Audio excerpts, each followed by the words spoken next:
ভাই, ভাবি, আমি মেডিকেলে ফার্স্ট হয়েছি। এবার তো ওই স্বপ্ন পূরণের পালা। আমাকে আমেরিকা থেকে ডাক্তারি পাস করে আসতে হবে। আমেরিকা?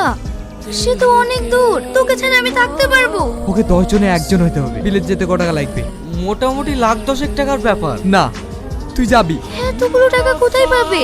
আমার আবাদের যে 2 বিঘা জমি আছে সেটা না হয় বিক্রি করে দেবো। ওই জমিটা বিক্রি করে দিলে তোমার চলবে কি করে? তুই যখন ডাক্তার হয়ে আসবি তখন ওরকম জমি অনেক কিনতে পারবো। তুমি যাকে চাষার ভাই বলে অবহেলা করেছিলে, সেই শাহিন আজকে বিলেত ফেরত ডাক্তার হয়ে বাড়ি আসছে। এ তুমি কি বলছো? এই শ্রাবণী, শাহিন নাকি? ও আজ বিদেশ থেকে 10টা ফ্লাইটে বাড়ি ফিরছে। তুই রেডি হয়ে নে, শাহিনকে আনতে যেতে হবে। কি গো সেলিম ভাই, আজ কি কাছে যাবো না নাকি? ভালো জামা গায়ে দিছে। আমি আজ কাজে যাই। আমার ভাই বিলেত থেকে ডাক্তারি পাশ করে বাড়ি আসছে। ওকে আজ আনতে যাবো। তোদেরকে আর চিকিৎসা করাতে শহরে যেতে হবে। তাহলে আমাদের খুব ভালো হবে ভাই। যাও ভাই, তুমি যাও।